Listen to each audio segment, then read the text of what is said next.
Okay, looks like we are now live. So good morning and welcome to the Harford County Delegation Meeting. This meeting is being recorded live on the Maryland General Assembly YouTube channel and available for the public. We want to welcome our guests that we have on today, and also we ask that the presenters and also the members be very brief and concise with their comments due to our time schedule.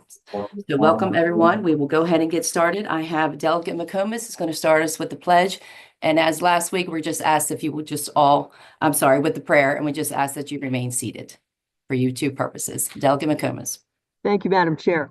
I'm down on the House floor, so I apologize, but it's easier for me.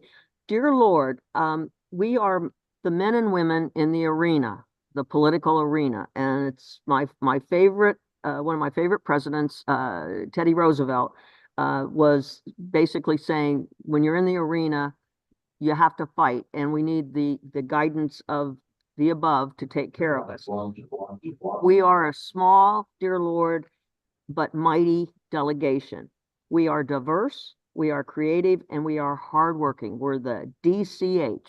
And dear Lord, please watch over us and help us get our bills passed, get our delegation bills passed, and protect us, and let us be kind and generous to all. Thank you. Amen.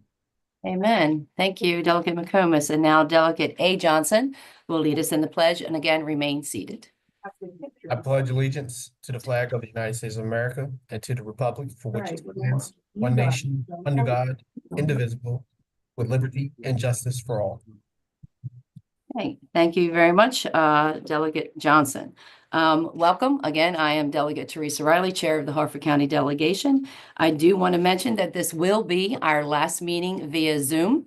We will, starting as of next Thursday, we will start in person in our delegation room in the House building in room 302. So we hope that those will join us as well, going back to what happened prior to COVID. So our room is ready. So next week in Harford County Delegation Building in 302. Old business, Delegate McComas. Madam Chair, I move to approve the minutes of the first meeting last week. Okay, any comments on the meeting, changes? Seeing none, do I have a second? Second. Okay, Delegate Arcan, second. So thank you, ladies, for that. We're going to move on to our new business, and we're going to start with our alcohol beverage bills, because we know that we always have to get those through first, because ECM, which we've sent everyone, and Delegate Johnson was graciously to kind of make those more concise for us to understand in clear language when the alcohol day is in ECM. We're very fortunate to have someone on ECM from this delegation. So thank you, Delegate Johnson, for what you do in that committee. I do want to start out all three to mention, we do not have the Harford County Liquor Control Board here with us today. They normally are, but due to circumstances, they cannot be here. But I do have an email, and I wanted to express to you that all three of the bills that we will be discussing today, the Harford County Liquor Control Board discussed, voted, and approved to support all three. So I just wanted to mention that as well. And I'm here, and other guests will be on here that you will see on your agenda. We'll be here to answer any questions if you have any. So we are going to start with the Harford County Alcohol Beverage bill. So the performing arts. So the performing arts nonprofit recording keeping requirements. I'm going to introduce it, and then I'm going to have Mr. Akris speak on it as well. So basically, this bill is a technical bill that was required to comply with the current overall law on alcohol beverages licenses. The Harford County Liquor Control Board, the comptroller, the ATCC, Senator Gallion, and I were all present and agreed on this proposed language and recognized its necessity. The bill basically repeals the authority of the comptroller throughout the bill, and it becomes effective on July the 1st, 2025. So that's basically what it does. And now I'm going to ask Mr. Tom Akris if he has any comments and if you want to explain the bill a little further and answer any questions that the delegation may have. Now is the time. We cannot hear you. Good morning, Madam Chair. Thank you for the opportunity to speak and address the delegation. I have my Executive Director, Jeff Kelly, here, and I think it's important that he say a couple words because he can give context from moving from the Comptroller now to the ATCC. Executive Director Kelly. Thank you, Tom, and good morning, Madam Chair and members of the delegation. First of all, thanks for giving us a chance to come before you and talk to you about this, and even maybe more importantly, last year, we sent out a letter to all delegations asking to be engaged, if at all possible, in your alcoholic beverage laws so we can help you work through some of the issues and provide clarification. And you've done that. You're definitely one delegation that's done that on a couple of occasions, and we're grateful for that. And it means a lot, makes our lives easier, and we hope it makes yours easier as well. This is a pretty easy bill for us. You guys passed it last year to create this performing arts nonprofit organization license, which allows them to do something incredibly unusual in the state of Maryland, and that is allows essentially a retail license holder to buy alcohol beverage from another retailer. Doesn't happen in the state. You can't do it. We have a three-tiered system, which requires that a manufacturer sells to a wholesaler. Wholesaler can only sell to a retailer, and that's how the retailer gets the product and sells it to consumers. This is different. We completely understand why, and we were supportive of your effort. At the same time, it's probably why it seems like we're nitpicking about it a little bit. We want to really make sure, first of all, it was a local bill. But as you all know, local bills that are good ideas, and this is not a bad idea, tend to spread. So we want to make sure we're getting it right with yours so that if it does get replicated, it's replicated in a very correct fashion. So as I said, it is a local bill, but it likely will have statewide impact later on. So we really have that need to get it right.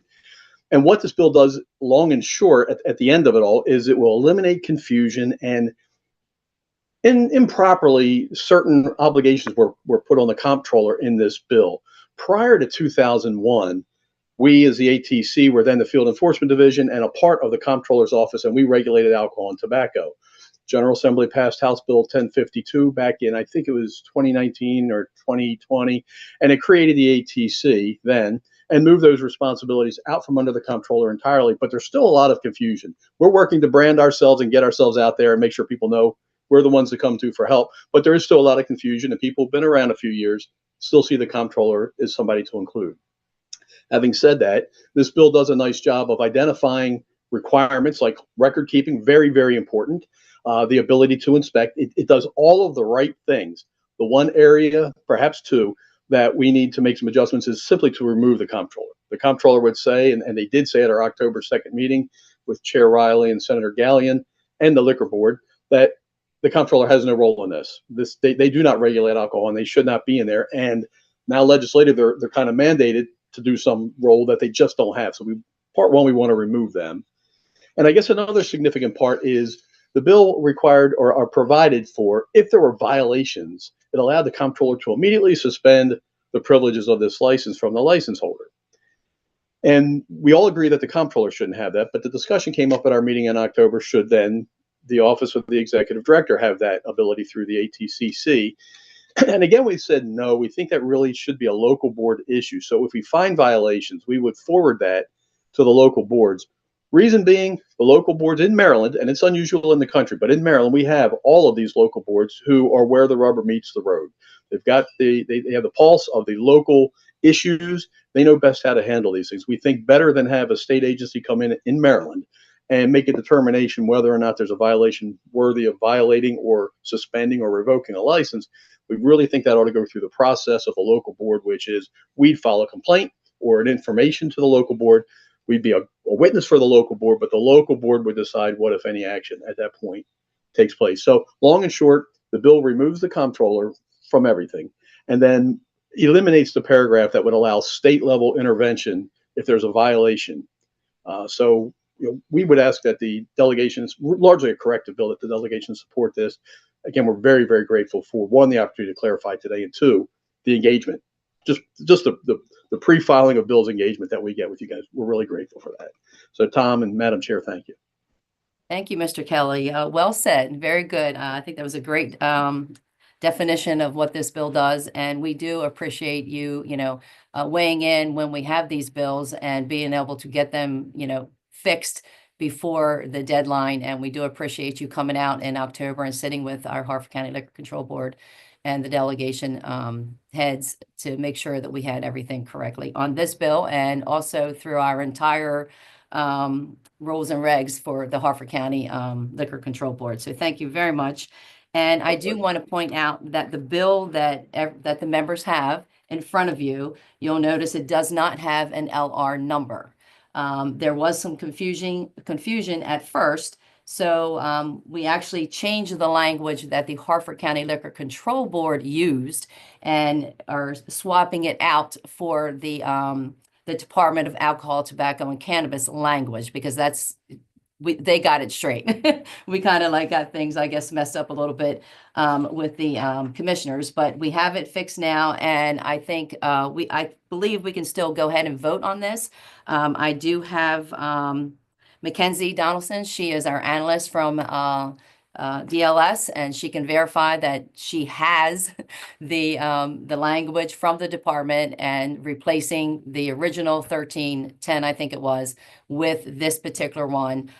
So it's going to be word from word. It's just that bill drafting at this time, they're a little behind, but she can verify, Mackenzie, if you would verify that this is the exact bill that we are voting on today, will be the one that I receive with the LR number, and that I will drop.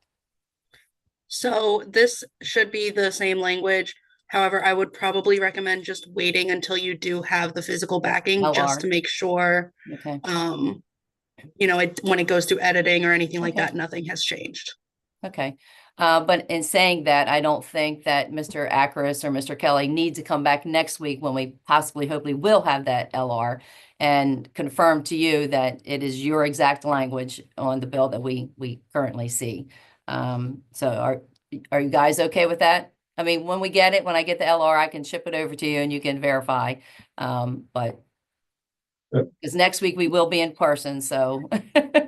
Madam Chair, if I may, Uh. this bill has already been through DLS once before. Right. So when we received a copy that you're presenting to the Harford County delegation, it had already gone through DLS's checks. So I wouldn't see that this bill would change in any way, shape, or form other than an LR.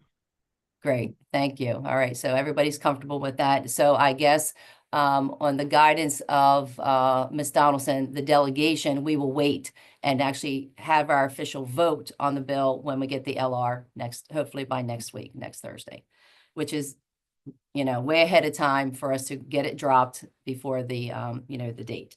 So thank you again, Mr. Akris and Mr. Kelly. You don't have to stay on. You're more than welcome, but you do not have to, but we appreciate you being here today. Thank you. Okay, Thank you very we're going much. to move on to LR 1311, the alcohol beverage multiple license golf simulator facilities. And that one, I will explain that one again, basically fairly easy. This was a bill that we addressed last year and approved, but we failed to fix some little bit of tweaks. So that's basically what this one does as well. The definition would be an individual with a Class B license holder may receive one Class GSL golf simulator facility license, which is included within their maximum number of 9 Class B license in total. So someone that wants a Class GSF can also have a Class B, but it includes the total number of Class B licenses that they can receive, which is 9. So they can only have one Class GSF, but they can have up to 8 more Class Bs. So that's the definition of that, and I will open it up to, and again, the Liquor Board approves this one, and I will open that up to discussion. See any hands? Seeing no hands. Oh, it's Delegate Steve Johnson. Thank you, Madam Chair. Sorry, but can you just refresh us on what a Class B is? The Class B, I think, is actually a bar, restaurant. So in this situation, we do have part owner of that. This was where it came up. The owner of, shoot, it's on Bel Air, Mike or Susan, the, Irish pub. It's been there for, what's it called? Unmute. Is it What's that? Lindy's? Is it Lindy's? Sean Boland's. No. What's Or- Sean Boland? Yes. Oh, okay. So Sean Boland is actually part owner, which he has a bar at Sean Boland's. He's been there for a long time in very good standing. And when we passed the bill last year, we were talking about that where he already had experience and, you know, and also in serving alcohol and everything, his record was like impeccable. He is actually part owner of the place in the festival that owns the golf simulator facility.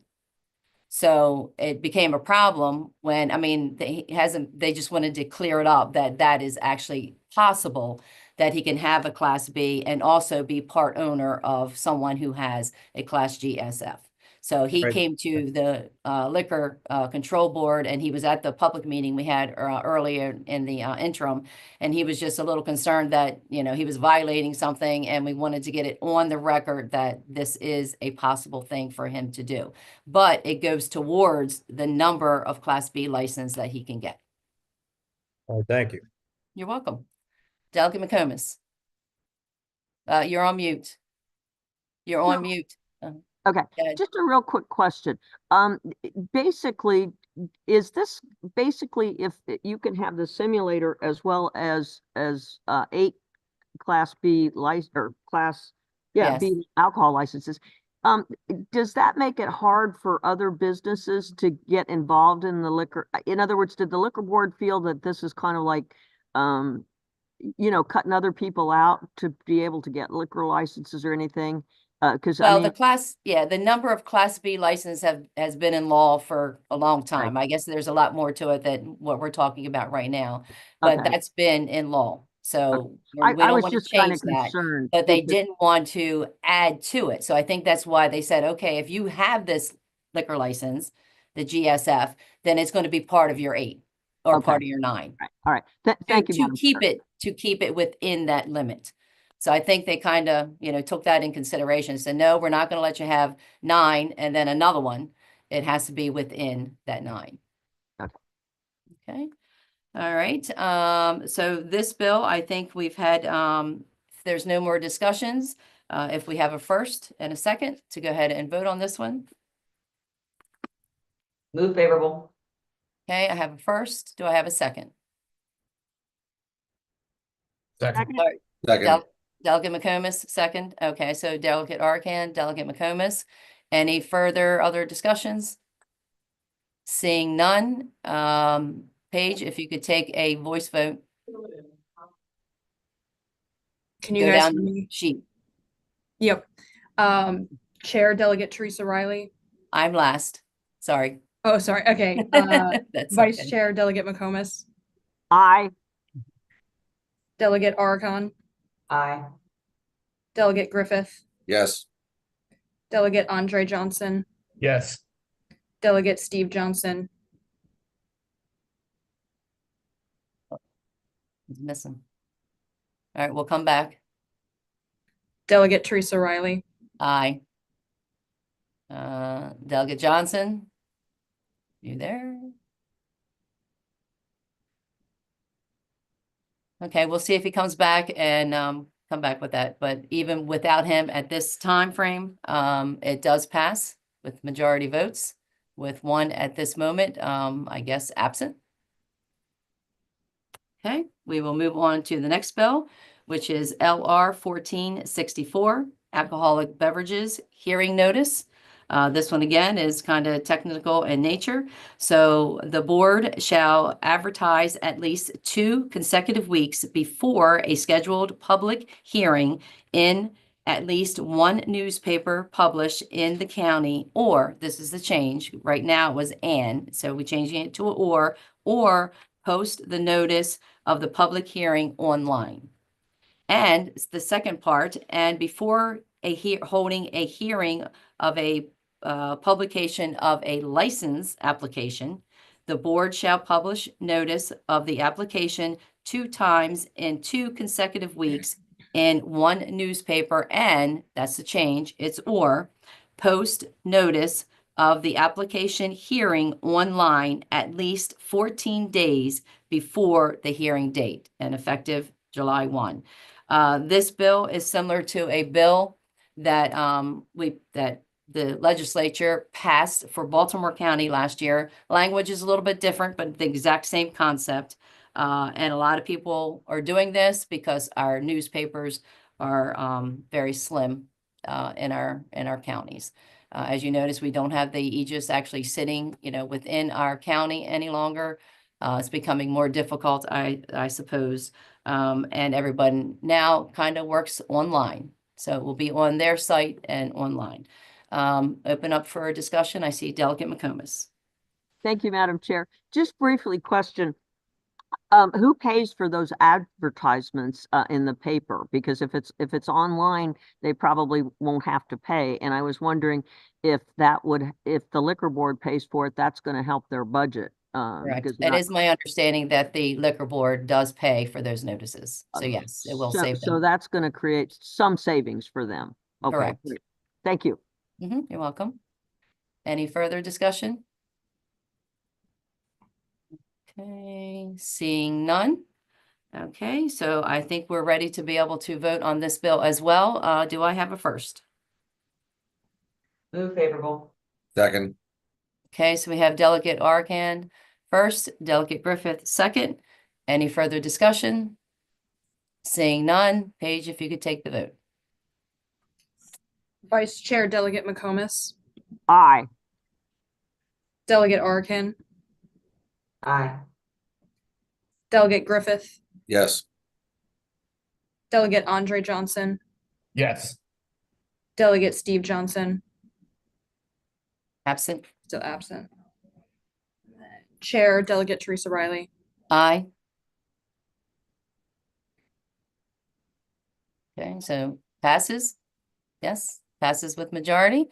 Okay, thank you very much, delegation, on those 3 bills. Again, we will come back next week on the other one for the performing arts. Now we're going to move on down to our elections. The first one that we have to elect would be our vice chair. And do I have a first? Okay, I believe it was going to be Delegate Steve Johnson doing that, but he is absent. So I do nominate have Delegate Susan McComas for vice chair. Okay, so we have Delegate Ericon nominating Delegate McComas for vice chair. Do I have a second? Second. Second from Delegate Griffith. Okay, so seeing any other have comments, discussion? Okay, Delegate McComas, looks like you have a first and a second to be nominated as vice chair. Do you accept that position? Yes, ma'am. Yes. Okay, Madam Chair. okay, we're going to go ahead and take the vote on that. Paige? Delegate Arcan. Oh, we got to do Delegate McComas Aye. first. Oh, Delegate McComas. She does get to vote for herself. Aye, yes, and thank you. Delegate Arcan, Aye. Delegate Griffith, Yes. Delegate Andre Johnson, Yes. Delegate Steve Johnson, Absent. absent. Delegate Teresa Riley. Aye. Okay, so the motion passes. Congratulations, Delegate McComas, for being the vice chair for this Thank you. upcoming year for the Harford County delegation. Now we have nominations for the chair of the Harford County. Do I have the I'd like to first? nominate Delegate Riley for chair. Thank you. Second. Delegate. Okay, Second. okay, thank you. All right, so we have a first and a second. So thank you. I do accept the nomination. And go ahead. Any further discussion? Seeing none, Paige, take the vote. Vice Chair Delegate McComas, Aye, yes. Delegate Arcan, Aye. Delegate Griffith, Yes. Delegate Andre Johnson, Yes. Delegate Steve Johnson, Absent. absent. and Delegate Teresa Riley. Aye. And with that said, thank you very much for your confidence in me. It has been a pleasure for many years now, and I hope to do a good job for you all. And I thank you all for being a wonderful delegation. I would have to say that it actually is a team. So thank you for all of your cooperation and unity throughout the years. And I look forward to working with you again this year. So thank you. We're going to move on to the PNC bank account. We found out this year during the interim when we were going through the scholar reception, we still have Delegate Rick Impalaria on this account and also as a signer on this account.